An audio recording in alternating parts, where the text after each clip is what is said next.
मनुष्य के जीवन में तीन चीज बड़ी दुर्लभ है।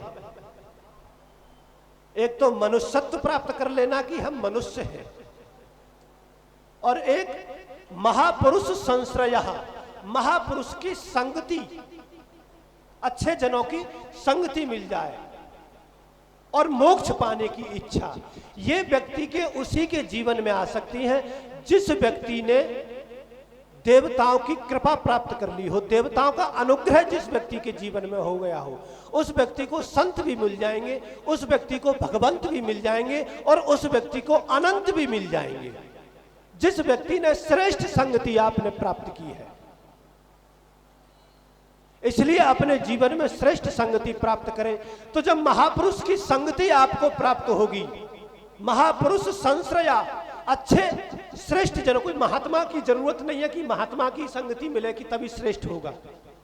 किसी योग्य व्यक्ति की, किसी उपासक व्यक्ति की, किसी श्रेष्ठ माता की यदि हमें अवसर मिल जाए। मैं यहां पे एक बात आपको बता दूं सूक्ष्म में, यदि ये विषय अलग है कहीं का। माताओं के लिए शिवलिंग की पूजा विशेष रूप से माताएं करती हैं। आपने कभी माता अहिल्याबाई होलकर का चित्र देखा है? यदि नहीं देखा है तो मैं बताऊं, माता अहिल्याबाई होलकर के जीवन में और चित्र में भगवान शंकर का एक फोटो है जो शिवलिंग को हाथ में लेकर के खड़ी है। यह संकेत है कि वो पार्थिवेश्वर है।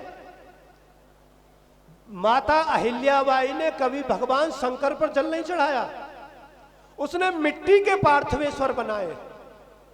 मिट्टी के पार्थिवेश्वर बना करके उनकी साधना की है माता अहिल्याबाई होलकर ने। माताओं के लिए पाषाण से बचना चाहिए, माताओं से स्वर्ण से बच जाना चाहिए, रजत की शिवलिंग से भी बच। मैं देखो निंदा नहीं कर रहा हूं, लेकिन जो एक विधि है उसको बता रहा हूं कि यदि आप घर में भी मिट्टी का शिवलिंग बना ले, छोटा सा अंगूठे का, आप मंदिर नहीं जा पा रहे हैं कोई दिक्कत नहीं है, लेकिन भगवान शंकर का यदि आप मिट्टी के बना करके भी जल चढ़ा देंगे तो आपका वही पुण्य मिल जाएगा। जो व्यक्ति भगवान शंकर के 1000 नामों का पाठ नहीं कर सकता है, वो व्यक्ति अष्टोत्तर शत कर सकता है। आजकल तो मोबाइल में सब देख सकते हैं कि भगवान शंकर जी के 108 नाम निकल लिया में, तो तंदेर में निकल लिया, उनका आप पाठ कर लीजिए, आपको वही पुण्य मिलेगा। आप करिए स्वयं, आप किसी की प्रतीक्षा मत कराइए। आप ये मत सोचिए कि अगला श्रावण का मास आएगा तो मैं उसको कर लूंगा, इसको छोड़ दीजिए। कितने लोग कह करके चले गए, आयुर्नश्यति पश्यताम प्रतिदिनम याति क्षयम यौवनम। आयु प्रतिदिन क्षीण हो रही है, यौवन जा रहा है, गए हुए दिन पुनः कभी वापस नहीं आ रहे हैं, क्योंकि काल जगत को खा रहा है, काल जगत को खा रहा है। मनुष्य का जीवन तो ऐसा हो गया है जैसे गंगा जी में उठती हुई चंचल तरंग न जाने कब लुप्त हो जाए, आकाश में दमकती हुई विद्युत न जाने कब लुप्त हो जाए, ऐसे ये मनुष्य का जीवन है, न जाने कब लुप्त हो जाए। इसलिए भगवान शंकर की आप शरण ग्रहण कर लेंगे तो शायद हो सकता है कि सदगति तो हो ही जाएगी।